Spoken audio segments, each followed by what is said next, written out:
stock, crypto, credit moves. Good morning, YouTube. Back for another video.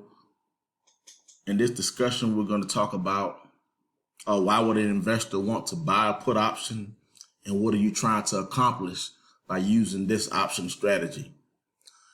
And I'll start off by saying I'm not your financial advisor. Everything I'm saying here is for entertainment purposes. I'm just here to discuss ways that I create passive income. Anything other than that, you would have to get a licensed professional. So just being honest, by far, this is by far I don't like put options, maybe because I haven't made a lot of money with them. It's definitely, out of all the option strategies, to me, I feel like it's the most calculated option strategy out there. You definitely have to study the movement of a particular underlying asset more to know maybe that they're going to have a bad earnings, or when a particular sector is going to be down, because the only way you make money on buying put options is if a stock falls significantly. In the other video, we covered calls. You make money if the stock actually increases, but in this strategy, you only make money if the stock falls substantially. So let's just get a definition from the balance. An option is the right but not an obligation to execute an action on a trade. A put option is a one side of a trade where the trader forces the sale of future contracts on the buyer for an agreed upon price. Placed strategically, and put can save traders from losses or create gains. So then we go into key takeaways. A put option is when the trader forces the sale of a future contract on the buyer for an agreed upon price. When a contract with a futures contract, you have virtually unlimited losses. So let me go into Robinhood and give an example of what buying a put actually looks like.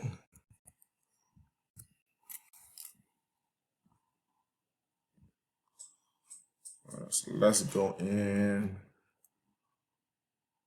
Let's do a put. Let's do a put on Apple. You want to trade.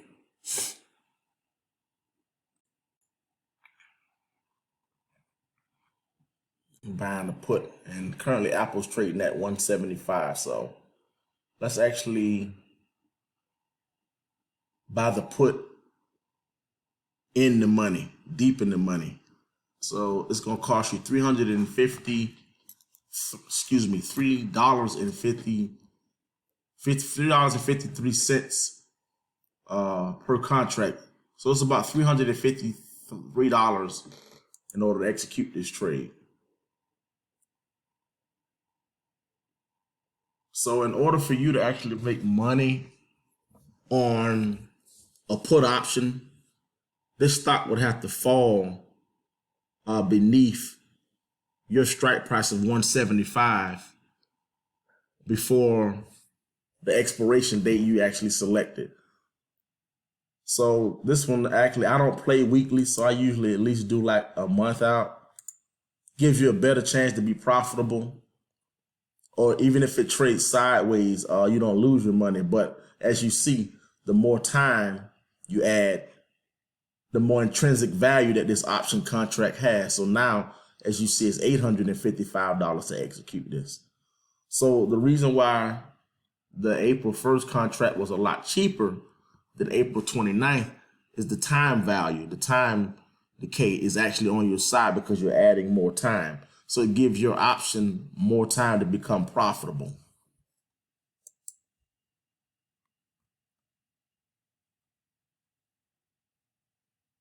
So there's actually 5,027 people have open interest in this contract. That's actually a good thing.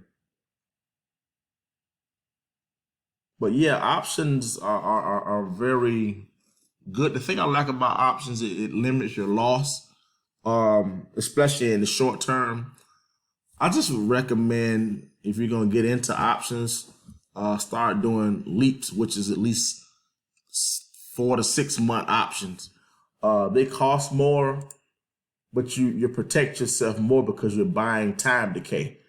When you actually do short options, the time decay moves against you because you don't have a lot of time to actually be profitable. So the theta, this is the amount that you're going to lose every day, regardless of what that option does. So you're losing 15% a day, regardless of whether the stock goes up or down. So it's always better to add more time. And as you see, when you add another month, the theta is cut in half.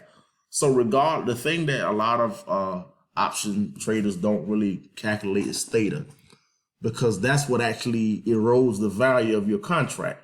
So regardless of what happens, if you don't have enough time on the contract, every day you're losing 8 cents regardless. So if you only have a week on your contract, you would need for a stock to really run hard in order for a put option to become profitable. So that's one of the main takeaways from buying calls or puts is theta. So of course the ones that have more time are a lot more expensive, but you're building more intrinsic value by buying leap options.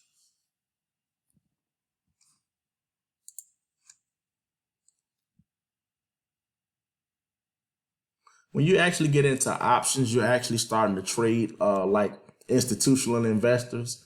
And honestly, when I got into options, it actually gave me a much more overall understanding of the market, because that's pretty much what the institutional investors are doing. They're trading options.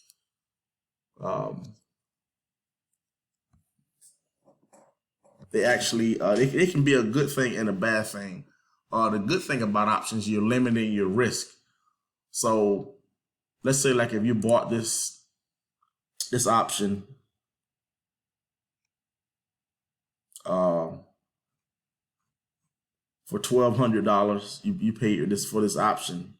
If you were to buy, if you actually had to buy the same amount in shares, so one option on Apple at 175 with an expiration date of August 19th, it's costing you $1,243. But if you actually had to have the same amount of shares, it would cost you $17,000 to control the same amount of shares. So that's actually the value in options, is you're limiting your loss.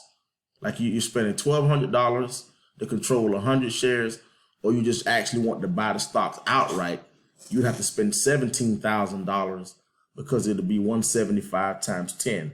So the beautiful thing in options, you're actually controlling the same amount of shares on paper. And the stock is actually, if it runs in your direction, you're going to make the same, close to the same percentage that you'll make if you actually own the stock.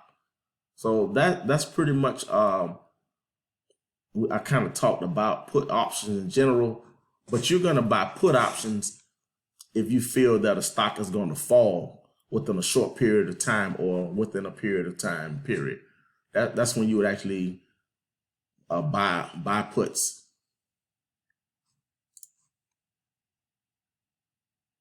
Considering the following things when determining which put option to buy: the duration of time you plan on being in the trade, the amount of money you can allocate towards buying the option. And that's the biggest thing towards buying options, is you're limiting your overall loss. If you buy the stock, it can plummet to zero. I'm just keeping it honest. Does that happen a lot in good companies? No. But at least with the option, you're limiting your loss to the premium that you pay the put seller.